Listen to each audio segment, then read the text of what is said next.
Harry Belafonte never planned on becoming a political warrior. He began life in a world split between New York's harsh streets and Jamaica's vibrant countryside, torn between two identities that shaped his understanding of race, belonging, and struggle. His childhood was marked by poverty, but also by a grandmother's fierce pride, a woman who insisted that dignity was a weapon no one could take away. Those lessons settled deep inside him, quietly waiting for the moment when he would need them most. In Harlem, young Belafonte saw injustice written everywhere. In the way police treated black children, in the way opportunities vanished the moment they appeared, and in the way dreams shrank under the weight of discrimination. But he also saw beauty in the streets, jazz echoing from bars, neighbors who survived through unity, and artists who believed their voices could shake the world. Harlem was his first classroom in resistance. He never imagined that singing would become his passport to influence. Music, to him, was originally an escape, a way to outrun the hunger and anxiety that stalked his early life. But his voice carried something rare: warmth, power, and truth all at once. People listened. And as the applause grew louder, so did his belief that he had a responsibility to use that gift for more than fame. Belafonte rose quickly, becoming a star long before he understood the full weight of celebrity. He crossed boundaries no black entertainer had crossed before, becoming a global sensation in a world unprepared to see a black man at the center of the stage. His success was a quiet rebellion against the system that insisted he should have remained in the shadows. Yet fame brought something else: access. He found himself in rooms where the struggles of his community were discussed by people with power. Their indifference stunned him. Their ignorance angered him. But instead of despairing, Belafonte realized something crucial. He could no longer afford to be just an entertainer. He had to choose between comfort and courage. It was during this time that he met the man who would change his life forever: Martin Luther King Jr. The meeting was brief, but the impact was instant.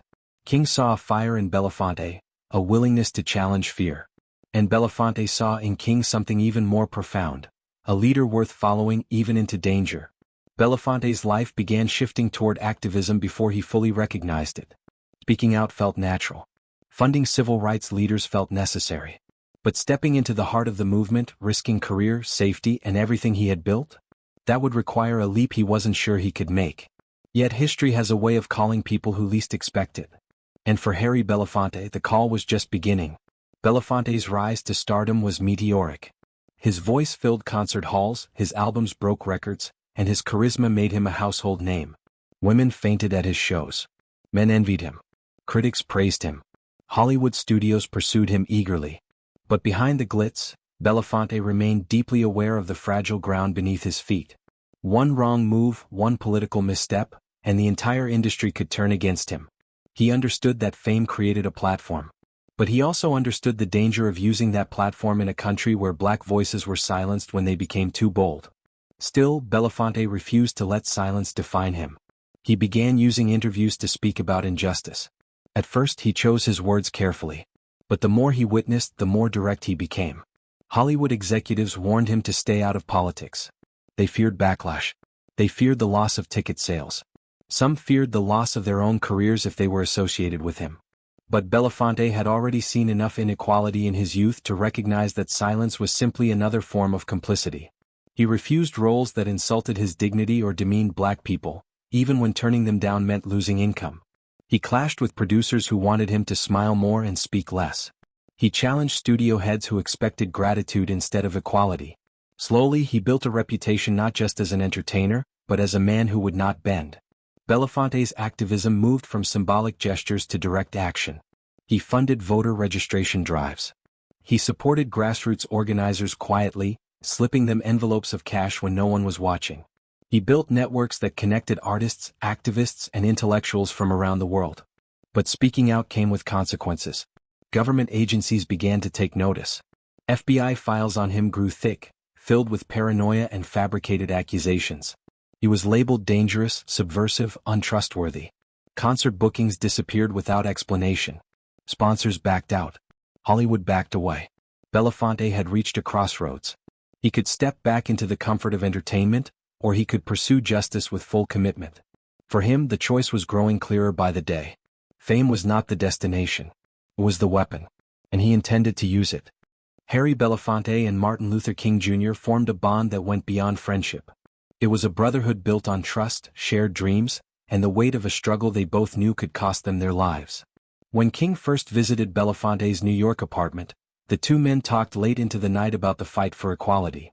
By dawn, they both understood something undeniable: their paths were now forever connected. Belafonte became one of King's closest confidants, a role that few ever saw and even fewer understood. He provided money when King needed it, shelter when King had none, and emotional support when the movement crushed King beneath its burdens. In private moments, Belafonte listened as King confessed fears he could never share publicly. Their conversations often shifted between strategy and heartbreak. King described the brutality faced by protesters in the Deep South. Belafonte offered connections, resources, and ideas. King brought moral clarity. Belafonte brought strategic firepower. Together they built plans that would reshape the civil rights struggle. Belafonte's home became a sanctuary for King. Whenever the pressure grew unbearable, King retreated to Belafonte's apartment, where laughter, music, and safety enveloped him. There he could rest. There he could think. And there, Belafonte shielded him from the chaos outside. But their bond also required sacrifice. Belafonte often took on roles that placed him directly in harm's way. He acted as a go-between for leaders who couldn't be seen together. He smuggled money into the South when banks refused to help. He mediated disputes within the movement when tempers flared and unity wavered. Through it all, Belafonte knew the risks. His phone was tapped. He was followed by agents. He lost jobs, endorsements, and opportunities. But none of it mattered when compared to the stakes of the movement. King needed him. The movement needed him. And Belafonte refused to walk away. Their brotherhood deepened during moments of crisis. After bombings, arrests, threats, and betrayals, Belafonte stood at King's side. And when King doubted himself, Belafonte reminded him why the world needed his voice. Together they carried a vision of justice that terrified those in power. And together they prepared for the battles yet to come. The civil rights movement was fueled by courage, but it survived on money, a resource activists constantly lacked. Buses needed fuel. Organizers needed supplies. Marchers needed food. Lawyers needed payment. Every boycott, every protest, every march required funding. And when traditional institutions slammed their doors, Harry Belafonte quietly stepped in. Belafonte used his celebrity earnings to bankroll the movement. He paid for freedom riders bail when jails refused to release them. He funded voter registration campaigns that registered thousands of Black Americans in the South. He provided salaries for organizers who had left everything behind to work full-time for justice. He often gave money anonymously. He feared that making his contributions public would redirect attention from the communities doing the real work. But within the movement, everyone knew that Belafonte's generosity kept the engine running. Without him, many of the most iconic campaigns would have stalled before they even began. When King needed funds for the Birmingham campaign, Belafonte wrote the checks without hesitation. When organizers needed safe houses, he provided them. When activists were arrested, he posted bail, even if it meant depleting his own savings. At one point, he risked so much that friends warned he was putting his entire career at stake. Belafonte shrugged off their concerns. He believed the movement was worth far more than his comfort. He often said that money meant nothing unless it was used to help people who needed it. And in the 1960s, no one needed it more than the men and women fighting segregation. Still, the risks were real. Federal officials monitored every transaction, looking for ways to accuse Belafonte of subversion. Business partners grew nervous. Projects collapsed. Concert tours were canceled. But Belafonte refused to let fear stop him. The movement was bigger than any consequence he could face. His support wasn't limited to money. He provided ideas, strategies, and networks that linked the civil rights movement to global liberation struggles. He connected King with world leaders, artists, and philanthropists. He brought international attention to injustice in America. Belafonte didn't just support the movement. He sustained it. And he did so knowing that at any moment, everything he owned could be taken from him. But that was a price he was willing to pay. As the civil rights movement intensified, the dangers multiplied. Activists were beaten, jailed, and sometimes murdered. Towns in the Deep South became war zones, where voting booths were guarded like fortresses and police departments acted as armies of intimidation. Yet the movement needed constant communication, supplies, and money to function. That's when Belafonte began taking extraordinary risks, secretly transporting cash, supplies, and messages across the South. Travel for a Black celebrity was dangerous enough, but travel as a known civil rights supporter was nearly suicidal. White supremacists had marked him as a threat. Local law enforcement viewed him with suspicion. But he traveled anyway. Sometimes he disguised himself as an ordinary traveler, wearing simple clothes, carrying no entourage. Other times he moved under cover of night, relying on trusted activists to guide him through backroads and quiet towns. The money he carried was essential for paying bail, renting meeting spaces, and supporting families of imprisoned protesters. King often entrusted Belafonte with sensitive information. The two men communicated through secure channels, aware that the FBI monitored their every move. Belafonte understood that one wrong turn could lead to arrest, or worse. Yet every trip he made strengthened the movement's ability to survive. Local activists greeted him like a lifeline. They knew that without outside support, their efforts could be crushed by economic retaliation and state violence. Belafonte inspired hope simply by showing up, by standing beside them in towns where outsiders rarely dared to go. The danger wasn't only from extremists. Police routinely followed him, documenting his movements, stopping him for fabricated violations. Agents questioned him at airports. Anonymous letters threatened his life. But Belafonte refused to back down. He knew that every risk he took created opportunities for thousands of others. White business owners sometimes refused him service. Hotels turned him away. Yet he pressed forward, sleeping in activist homes, sharing meals with families who had already sacrificed so much.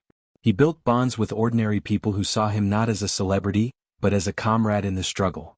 These journeys revealed the depth of America's racial divide. They also revealed Belafonte's unwavering commitment. Each time he returned to New York, he carried with him new stories, new wounds, and a deeper resolve to push the fight forward.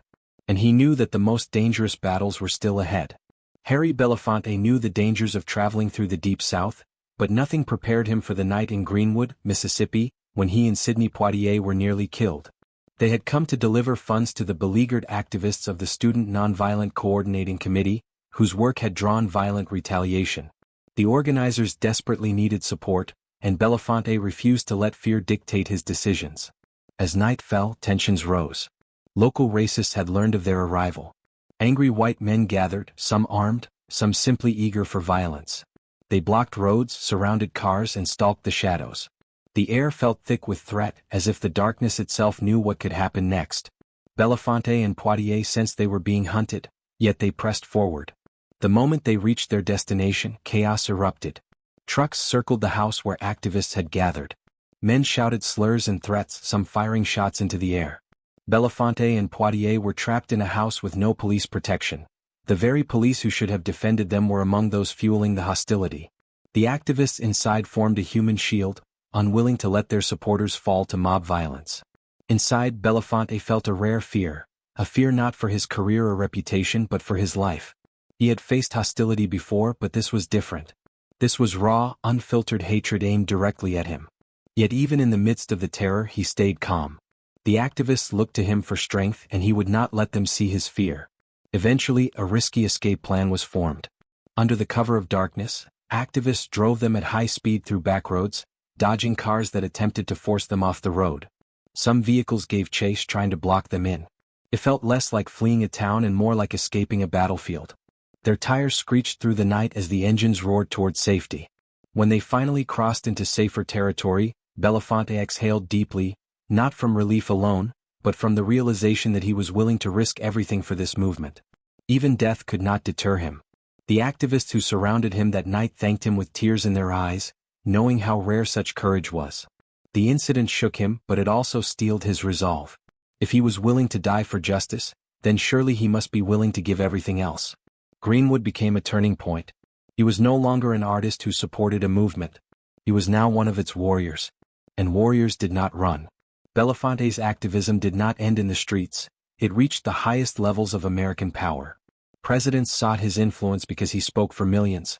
But they also feared him because he refused to be controlled. He challenged them publicly and privately, demanding that they use their authority to address injustice. His relationship with John F. Kennedy was respectful but tense. Kennedy admired Belafonte's influence and charisma but disliked being pressured. Belafonte urged the administration to protect civil rights workers being murdered in the South, demanding federal intervention. Kennedy, cautious about alienating white voters, often hesitated. Belafonte saw hesitation as betrayal. With Lyndon Johnson, the relationship grew even more complex. Johnson pushed major civil rights legislation, But he also escalated the Vietnam War, something Belafonte vehemently opposed. He criticized the administration's priorities, arguing that the government could not claim to fight for freedom abroad while denying freedom at home. Johnson's aides warned him that Belafonte was becoming one of the most outspoken critics of the war. They suggested distancing the White House from him. But Johnson, recognizing Belafonte's reach and intellect, continued meeting with him. Their discussions were often heated, filled with mutual frustration and reluctant respect. Belafonte's willingness to confront presidents made him a rare figure, an artist who treated political power not as privilege but as responsibility. He demanded honesty. He demanded courage. He demanded action. He refused to soften his views, even when it cost him access or influence. The FBI watched all these interactions closely. Their files on Belafonte grew thicker, filled with reports of meetings, speeches, and rallies. The government feared his potential to mobilize public opinion. They labeled him a threat before ever calling him an ally. But Belafonte never sought permission from the White House. He sought progress. He believed that moral pressure was the only way to force political change. And he never forgot that presidents, no matter how powerful, were human beings capable of failure. He held them accountable not with anger, but with relentless insistence that they rise to the moment. Belafonte's battles with the White House weren't fueled by ego. They were fueled by the unshakable belief that leaders must do right, especially when it is difficult. Belafonte's fight for justice did not stop at America's borders. He saw oppression as a global epidemic, and he believed that the struggle of one people was connected to the struggle of all. His fame had given him a passport to the world, and he used it to highlight movements others ignored. In Africa, he supported independence struggles, connecting activists with American leaders and raising awareness about colonialism. He traveled to Kenya, Ethiopia, and Ghana, meeting with revolutionaries and newly emerging leaders. To them, he was not just an entertainer, he was a partner in liberation. Belafonte also fought against apartheid in South Africa long before it became a mainstream cause. He lent his voice, money, and platform to activists who risked torture and imprisonment. He collaborated with global organizers to apply economic and political pressure on the apartheid regime. He saw South Africa's struggle as a reflection of America's own battle with racism. Across the Caribbean, Belafonte worked to strengthen cultural identity and political empowerment. He used his musical heritage to bridge communities, reminding people of the power of unity and shared history. His efforts helped lay the groundwork for cultural movements that celebrated Black identity around the world. He also built alliances with global artists and intellectuals, forging a network that stretched from Paris to Lagos. These relationships allowed him to expose Americans to voices they had never heard. He believed that learning from other cultures enriched the movement at home. Governments noticed his growing influence. Some welcomed him. Others watched him with suspicion. His passport was flagged. His travel was monitored. But Belafonte refused to let geopolitical tensions silence him. He believed that speaking truth was more important than protecting his reputation. His global activism reshaped what it meant to be a Black public figure. He refused to be confined by the borders of any one nation. He saw himself as part of a global community fighting for freedom. Belafonte proved that justice was not just a domestic issue. It was a worldwide responsibility. Hollywood celebrated Harry Belafonte when he was silent. But when he spoke out, the same industry that once praised him began shutting its doors. Studios grew nervous about casting a man who challenged the nation's conscience. Producers feared backlash from Southern markets. Agents warned him that activism was bad for business. Belafonte watched roles disappear. Scripts that once arrived weekly stopped coming. Projects he had developed were quietly shelved. Some collaborators refused to return his calls. Others whispered that he should learn to play the game, a phrase he despised for its cowardice. He remained defiant. He refused roles that demeaned Black people or reinforced harmful stereotypes, even when it meant prolonged unemployment. Hollywood punished him for his standards. They called him difficult, arrogant, and uncooperative. They blamed him for his own isolation. But Belafonte was not alone. Other Black entertainers faced similar pressures. They looked to him for guidance, courage, and a blueprint for resistance. Belafonte realized that his struggles were part of a larger battle to redefine the role of Black artists in America. He turned instead to television and stage productions where he had more control. But even there, censors and networks tried to limit his message. When he featured African American dancers, singers, and actors, executives complained. When he aired shows celebrating Black culture, sponsors threatened to pull funding. Belafonte refused to compromise. He believed that representation was a revolutionary act. He fought for diverse casts, authentic stories, and opportunities for artists who had been locked out of the industry. Many of the careers he helped launch later transformed Hollywood. But the price was steep. He earned less. He worked less. He appeared on fewer screens. And yet he never regretted it. He believed that silence was far more dangerous than obscurity. Hollywood's rejection became another chapter in Belafonte's long story of resistance. If the industry would not embrace him, then he would embrace the fight. The night Martin Luther King Jr. was assassinated, Harry Belafonte felt the world crack open. The news struck him like a physical blow. It wasn't just the loss of a leader. It was the loss of a brother. Their last conversation echoed in his mind, heavy with unspoken fears. King had sensed danger. Belafonte had sensed it too. Neither expected it to come so swiftly. Belafonte flew immediately to Memphis, driven by grief and urgency. He stood among mourners who whispered in disbelief, their faces drawn with shock. The city felt hollow as if someone had stolen its soul. The smell of gunpowder lingered in the air. Streets fell silent under the weight of tragedy, and Belafonte's heart sank deeper with every step. He joined Coretta Scott King, offering comfort even as he struggled to stay composed. She leaned on him for strength, trusting him as one of the few who truly understood what the family had lost. Belafonte became both shield and supporter, helping manage security, logistics, and the overwhelming cascade of grief that threatened to drown them all. He watched as King's children tried to understand why their father wasn't coming home. Belafonte held them, answered their questions gently, and hid his own anguish. He later recalled this as one of the most painful experiences of his life, comforting a family whose world had been shattered by hatred. During the funeral preparations, Belafonte insisted that the world see the truth, that King was not simply a dreamer, but a man who carried the burden of a nation's suffering. He pushed for a ceremony that honored King's courage and sacrifice. He helped coordinate leaders from around the world who came to pay their respects. But he also saw the dark side of grief. Riots erupted across America. Cities burned. Protesters clashed with police. Hope felt fragile, even endangered. Belafonte feared that King's death would trigger a collapse of the nonviolent movement they had fought so hard to sustain. Through it all, he remained close to the King family, vowing to protect them. He helped support them financially and emotionally for years afterward.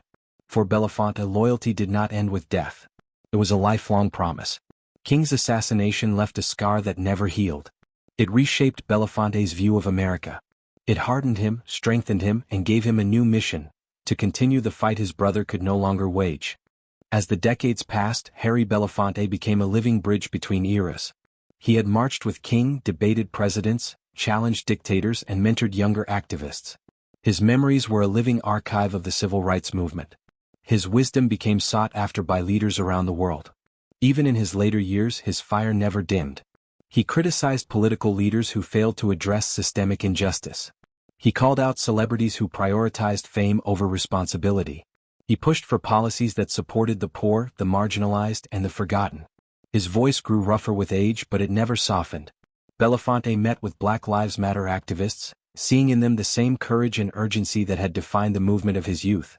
He encouraged them to study strategy, to organize wisely, and to understand the enemies they faced. He reminded them that their struggle was part of a long continuum. He also continued humanitarian work abroad. From the fight against apartheid to efforts addressing global hunger and disaster relief, Belafonte never stopped viewing justice as an international mission. His presence alone brought credibility to causes often ignored by world leaders. As he aged, a new role emerged: guardian of memory. He gave interviews, speeches, and public appearances where he recounted the untold stories of the civil rights movement. He ensured that the world did not forget the sacrifices that built the freedoms enjoyed today. His house remained a gathering place for activists, artists, and thinkers. Young people visited him to seek wisdom. Older leaders visited to honor him. He welcomed them all with the warmth of a man who had seen much, lost much, and yet gained a profound understanding of humanity. Belafonte's presence reminded everyone that true leadership is measured not by title or fame, but by a lifetime of service. In the final measure of his life, Harry Belafonte stood as a man who had risked everything: career, safety, wealth, reputation, for a people whose liberation he believed in with every fiber of his being. He never sought to be a hero. He simply refused to stand by while others suffered. His courage was not loud. It did not boast. It lived in the quiet decisions, the dangerous trips, the hard conversations, and the sacrifices that he made when no one was watching. Belafonte understood that justice required more than speeches. It required action. He had faced death in Mississippi. He had faced betrayal in Hollywood. He had faced surveillance from the government. He had faced the grief of losing a brother in Martin Luther King Jr., yet he never allowed bitterness to replace compassion. Belafonte believed in the possibility of a better world, even when the world around him seemed determined to prove him wrong. His life became a testament to the idea that one person, armed with courage and conviction, can alter the course of history. He inspired millions, challenged nations, and reshaped the consciousness of generations. He proved that activism and art could work hand in hand. He proved that fame could be used not for self-promotion but for liberation. He proved that risking everything for others is the highest form of humanity. In the legacy he left behind, Belafonte reminded the world that the fight for justice never ends. It is carried forward by those willing to stand up, speak out, and sacrifice for the greater good. Harry Belafonte risked everything for his people, and in doing so he became immortal.